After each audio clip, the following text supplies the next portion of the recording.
Ninguno de los dos era sincero, pero lo fingíamos y ambos aceptábamos de antemano la situación.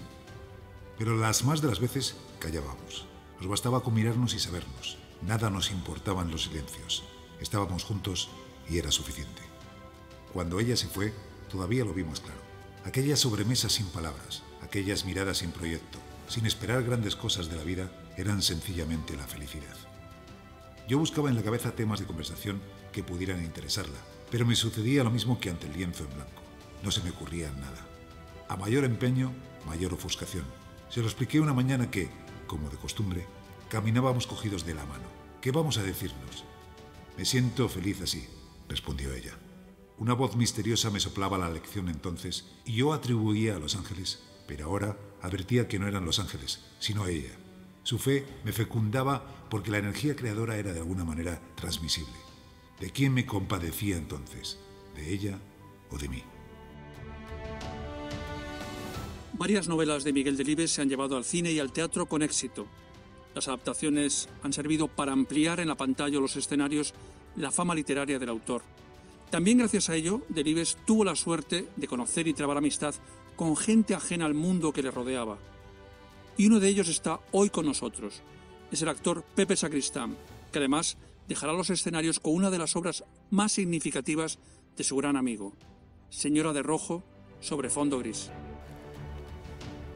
Está con nosotros un amigo de Miguel Delibes, es actor, ese oficio que hace que la palabra y el gesto se pueda convertir en algo sublime. Y en la huella de Delibes tenemos con nosotros a José Sacristán. ¿Qué tal? ¿Cómo estás? Encantado de charlar contigo, sobre todo a propósito del maestro Delibes. ¿Se siente algo especial cuando se está trabajando, que tú lo has hecho, en un teatro como este, tan antiguo, por donde han pasado tantas actrices y actores? Por supuesto, ¿no? Son como pequeños templos laicos, pero templos. Aquí donde se oficia una ceremonia, una forma de comunión que a mí personalmente me parece incluso más interesante que la religiosa propiamente dicha, ¿no? La comunión a través de los sueños, de la forma de entender la vida a través de la pasión y el arte, ¿no?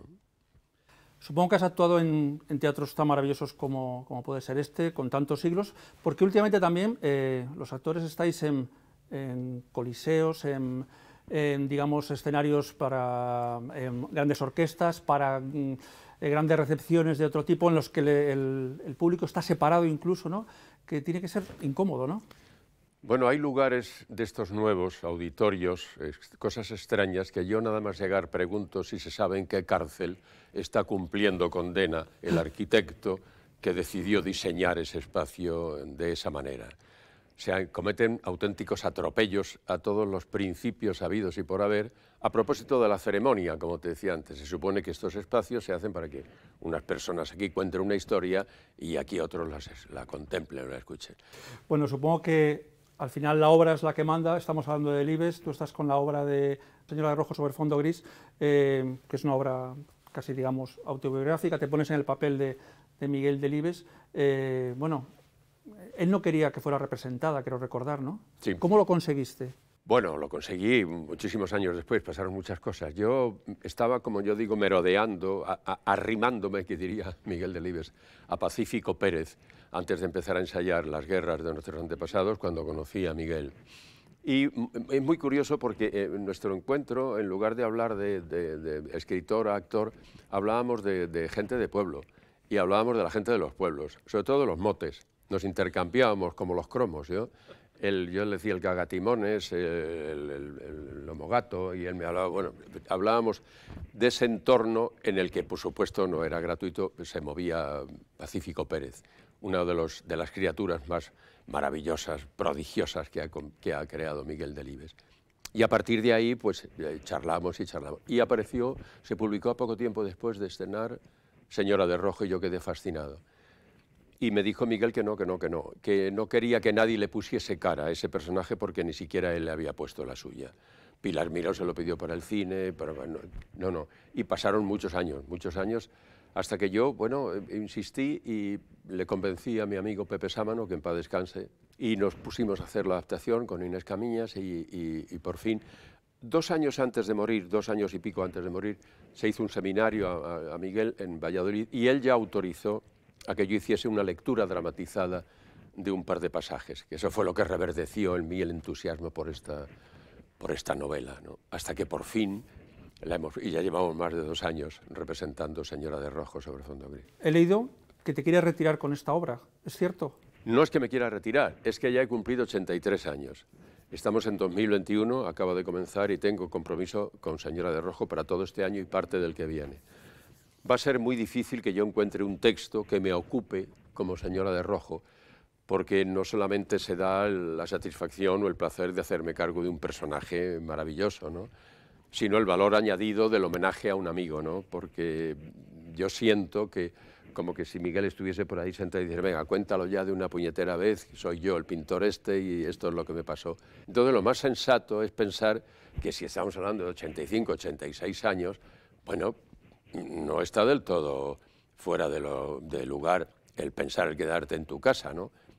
Miguel Delibes, digamos que tuvo que aprender a escribir textos periodísticos, esto le sirvió también para escribir novelas, para ser concreto. Luego también, bueno, empezaron a adaptarse películas, a adaptarse textos suyos para películas y, bueno, también el teatro. Al final acabó escribiendo casi para hacer teatro, digamos, ¿no? Supo coger un poco la forma de explicaros cómo adaptar una novela suya. Las adaptaciones al teatro, las que yo conozco, no conozco lo bueno o malo que puede tener La hoja roja, pero sí conozco, porque trabajó Pepe Samanera y a las 5 horas con Mario, Las guerras y Señora de Rojo. En Señora de Rojo Miguel no ha intervenido para nada, porque ya, en fin, ya estaba muerto incluso. Lo que tenía Miguel es la construcción de personajes que facilitaban muchísimo ya el trayecto, el recorrido hacia una representación teatral. El dibujo, el perfil de los personajes conforme Miguel los contaba en las novelas. Yo no conozco de experiencia directa de Miguel con el teatro. Pero sí te digo que cuando te encuentras con un texto de Miguel Delibes, tanto para la adaptación para el cine o para el teatro, es la facilidad de esta carnalidad del personaje, de este formidable dibujo, esta precisión con la que Miguel te colocaba delante del personaje, ¿no? Es como, cada vez que haces un personaje de Delibes es como volver a mirar, ¿no?, lo que te rodea.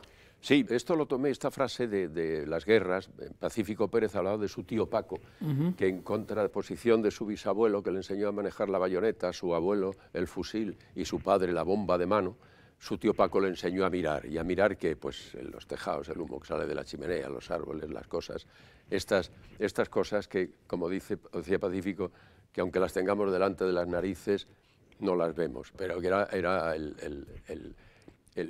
la puerta abierta que Miguel siempre dejaba a la hora de enfrentarte a sus personajes. Yo imagino que leíste sus libros antes de conocerlo. ¿Cómo fue el encuentro con Miguel Delibes? ¿Cuándo lo conociste? Lo conocimos cuando yo preparaba, en el año 89, preparábamos Las guerras, antes de empezar a ensayar. ¿Y cómo fue ese encuentro? Pues te digo, como 2 tíos de pueblo. Hablábamos de las cosas de los pueblos, de los motes, de todo esto, ¿no? De los motes, de la gente y de las... ¿Y por qué surgió la amistad? Es lo que te quería comentar. Bueno, fue un porque no era esa misma generación, digamos. Él conocía a mi padre y a mi madre, y por ahí mi padre, gente del campo, y yo todo lo que hablábamos con Miguel tenía que ver con este mundo de la boina, vamos, por así decirlo, como de Gila, ¿no? Todo. Qué bueno. A mí me parece que gente como Miguel Delibes, como José Luis San Pedro, en fin, unos cuantos, vienen de la línea de los maestros como Antonio Machado. Más allá de que son grandes los poemas, grandes las novelas, grandes sus escritos, son ellos como maestros son los grandes, los que te enseñan a mirar, ¿no? Y por ahí yo lo que rescataba de Miguel era sobre todo esto, el ejemplo de vida, ¿no? Me parece que era esto lo que más o menos estaba sin duda. Y porque, bueno, yo sobre todo era porque tú no eres de la generación de Miguel, o sea, te llevas unos cuantos años con él. Pero el encuentro pasaba por ahí, ¿no? Por esta relación. Ahora sí lo recupero, ¿no? Lejos de idealizar toda esta cosa de los pueblos, porque, volviendo a don Antonio Machado, no fue por estas tierras, hablando de Castillas, el bíblico jardín, son campos para el águila, por donde cruza errante. Hablábamos de lo bueno y de lo jodido que tiene todo este personal, ¿no? pero donde nos reconocíamos perfectamente, y de ahí el que las conversaciones fluyeran, eso, más allá de su condición de escritor y yo de actor, ¿no? Aunque luego, lógicamente, hablábamos de otras Has hablado de tus padres. Tu padre estaba en la cárcel, pasó una temporada en la cárcel, creo recordar. Sí, 4 años, pero fue... Sí, y tu madre te marcó muchísimo, ¿no? Los dos. Los dos. Cada uno a su manera, sí. El Venancio y la Nati fueron complementarios perfectamente. Venancio era el hombre derrotado, humillado, perseguido, encarcelado, jodido, y después lo desterraron, lo sacaron de la tierra y lo descuajaringaron. Y la Nati conservaba todavía esa capacidad para la ternura, para la complicidad con el imbécil de este hijo que era yo, que en lugar de ser lo que mi padre pretendía, que era lo mejor para mí, ser un hombre de provecho, quería ser Tyrone Power o Errol Flynn. Entonces ahí, entre uno y otro, la verdad es que toda la memoria que tengo de mi padre y de mi madre no puede ser más confortable, más tranquilizadora y animadora para mí. Creo que ya se te veía a lo mejor un poco la vena actoral, a lo mejor, en tu pueblo, en Chinchón, cuando he leído, cogías plumas de gallina y te las ponías en el pelo para hacer de indio cherokee, ¿no? Y salía con un carrillo el soporte para trasladar el arado de la casa al campo y vendía tomates. Tenía mi mundo Sí, recuerdo en la cámara, cuando mi padre estaba los tebeos y un ejemplar de Pinocho, todo ese mundo de fantasía, que fue un sombrero que tenía mi abuelo, a quien no conocí, y el sombrero estaba allí en la cámara y yo me lo ponía, y el sombrero era para mí la lámpara de Aladino, la alfombra mágica. Sí, todo eso empezó a esto de querer ser otro, y sigo jugando a eso, que conste. Empezó muy temprano. Muy temprano. Afortunadamente se ha resuelto, pero no fue fácil. Sí, porque no sé si hemos perdido, ibas para tornero, no sé si hemos perdido... No, nunca he ido yo. Bueno, fui tornero. Fuiste tornero. Fui el peor tornero de toda la historia de la mecánica. No nos hemos perdido un buen tornero. El más inútil, el más tonto, el más de todo. Pero claro, mi padre, lógicamente, insisto, mi padre hubiera sido un miserable si hubiese alimentado mínimamente en la España de aquel tiempo mi vocación de actor, porque yo ni siquiera tenía una vocación de actor. Yo que quería es, cuando veía las películas y los cromos y todo esto, esta cosa de ser el mosquetero, el pirata, el gángster, el policía, en fin, yo no me puedo poner solemne, decir, mi vocación de actor para, en fin, la sociedad... No, yo quería lo que he conseguido. Y que a partir de ahí, por supuesto, si el compañero de viaje es William Shakespeare o Miguel Delibes o Lope de Vega, por supuesto, ¿no? Que es el disfrute ya es... Pero por encima de todo el juego. Y lo de la mecánica, nunca. Yo fui mecánico 7 años, pues porque había que ayudar a la economía familiar y porque había... Pero yo ya empecé a engañarle a mi padre, en vez de ir a clases de dibujo lineal, iba a unos ensayos de un grupo de aficionados de educación y descanso de la sección femenina de las FET y de las JONS. ¿Fue fácil meterse en el mundillo del teatro, del cine? Tus primeras películas, estamos hablando de La familia y uno más, me parece recordar, alguna película más, y luego ya, bueno, pues convertirte en un actor casi imprescindible a finales de... Me han hecho un imprescindibles en la segunda cadena. Es verdad. Formo parte de una galería de imprescindibles. Les estoy muy agradecido a ese compañero. La dificultad, las que tenía que... Ajá. Yo sabía que fácil no iba a ser, pero dentro de eso tuve suerte en encontrarme con grupos de aficionados donde fui ahí escalando. Siempre he notado que después del primer paso que había la posibilidad de un segundo paso y un tercero. Yo sabía que iba a ser difícil y lo fue, pero había siempre la sensación de que en algo se avanzaba, de que algo iba saliendo bien dentro de la dificultad. El teatro en aquellos momentos no era un oficio tampoco, digamos, muy relajado. O sea, a lo mejor había 2 funciones diarias y no sé si hasta 7 días a la semana, ¿no? 7 días a la semana, 2 funciones todos los días. Eso es tremendo, ¿no? Tremendo. Bueno, hay compañeros y compañeras que hablan de aquel tiempo. Yo, lo cierto es que coincidiendo con mi amigo y maestro Fernando Fernán Gómez, he abominado sencillamente. Yo recuerdo con mi amigo Alfredo Landa, que él hacía ya un papelito cuando yo era el meritorio en el Infante Isabel, en el año 60 del siglo pasado, y comentábamos entre función y función que si a lo que podíamos aspirar era ser el primer actor de la compañía esta, vaya por venir, porque a ninguno de los dos, como a Fernando igual les parecía repetir 2 veces todos los días la misma cosa, un ensayo a mediodía, después de las 2 funciones un ensayo por la noche que llamaban el suplicado, que si no ibas te echaban, ¿no? Hay una película de Juan Antonio Bardén que se llama Cómicos, que yo la recomiendo no solamente como película, sino como testimonio de un tiempo de cuál era el ejercicio de esta profesión.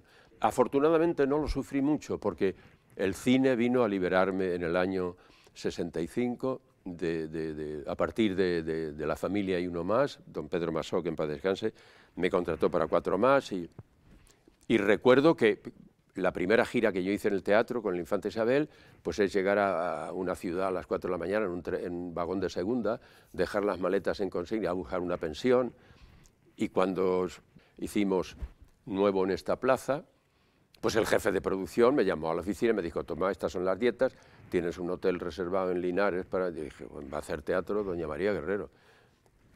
Con todo el respeto, por supuesto, que yo le tengo al teatro, porque qué duda cabe, es la tabla de gimnasia más completa para un actor, pero realmente en el cine, aunque fueras un soguilla, te trataban mejor.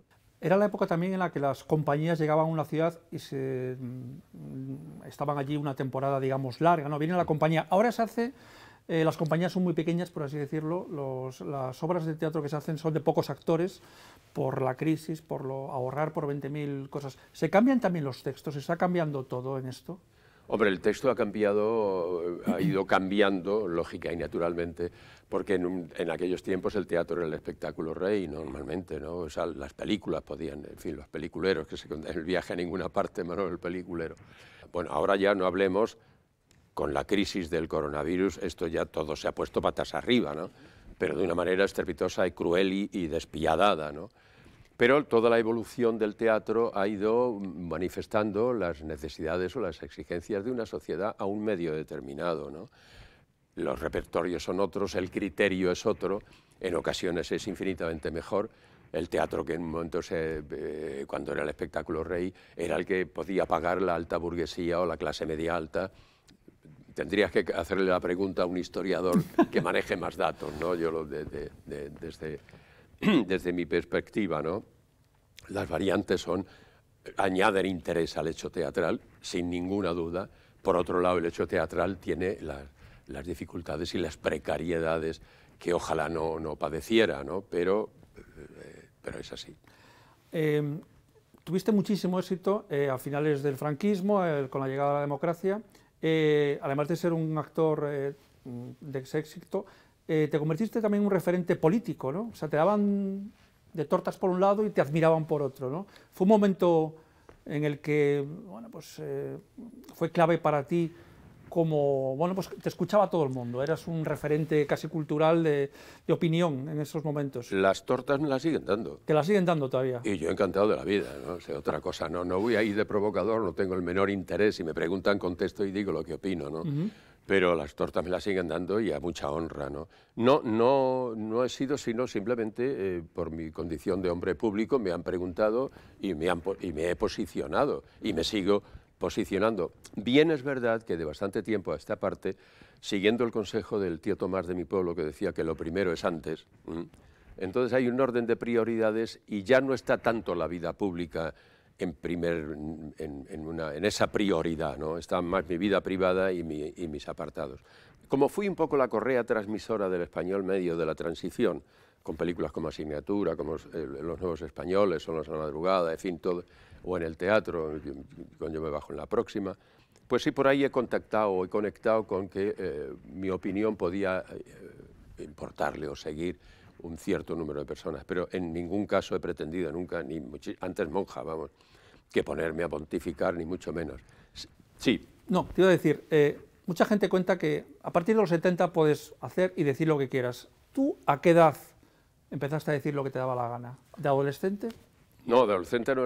Había un tal Francisco Franco al quien no le gustaba que dijeras lo que te diera la gana, Y yo debo decir, además, honradamente, honradé abiertamente, que las primeras personas que me ayudaron en mi trabajo en este oficio fueron gente del régimen. Eran Mariano Ozores, Pedro Masó, José Luis Anderedia. Yo nunca he ocultado mi manera de pensar, no iba cantando la Internacional a los rodajes, por supuesto, ¿no? Pero esta gente se ha portado conmigo y que nadie les toque un pelo de la ropa en cuanto a lo personal, ¿no?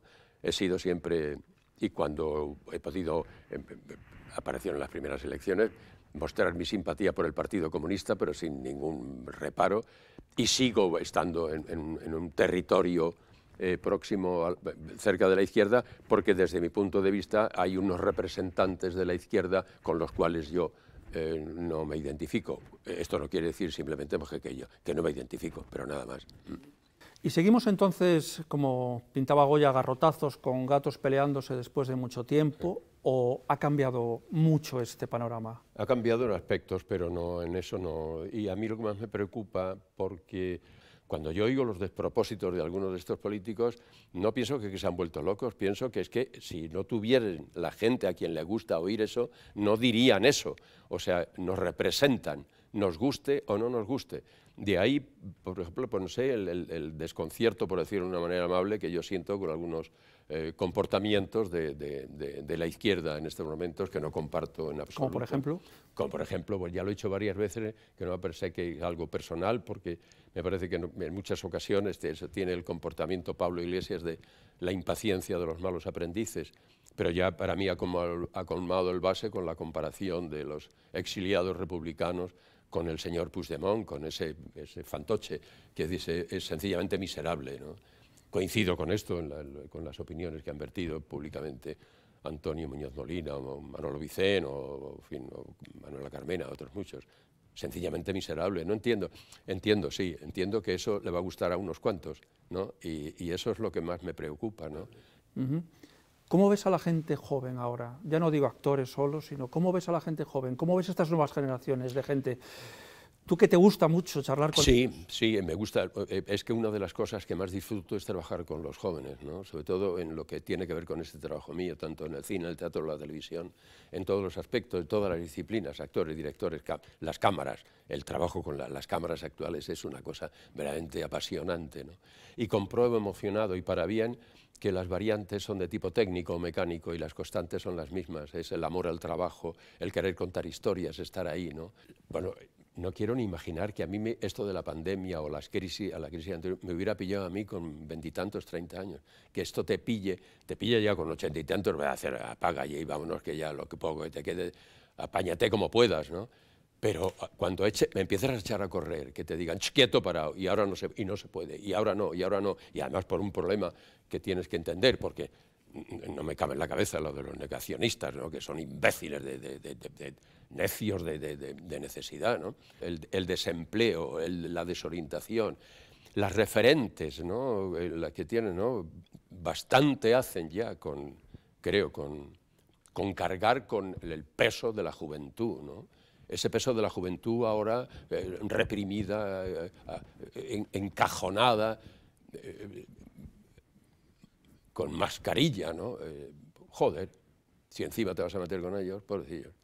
Con todo, los botellones y todo esto, pero es que en los botellones hay también algunos maromos de quintas ya adelantadas. Sin duda, siempre estuvo la parranda, etcétera, etcétera, ¿no? Bueno, esta gente joven está muy pegada a las nuevas tecnologías. Por ejemplo, en teatro hemos podido ver a María Callas cantando de nuevo en un escenario. Hemos escuchado a Lola Flores hablando de que el acento es maravilloso, el acento andaluz. Hemos escuchado, bueno, pues muchas personas, por ejemplo, que han tenido que dejar un poco el trabajo público para meterse a trabajar en el ordenador en casa. Tú, eso, en absoluto, ¿no? O sea, tú las tecnologías, creo que no tienes ni teléfono, no tengo ni teléfono, internet, ni nada por el estilo. Eres una especie de Robinson Crusoe. No, y se puede vivir así. Tengo la suerte de que Amparo, mi mujer, es la que maneja este apartado. ¿No ves? Tan necio como para decir es que a mí estos... No. Reconozco que disfruto de esas ventajas. Lo que sí creo es poderme defender de la invasión de la ventaja o del invento, ¿no?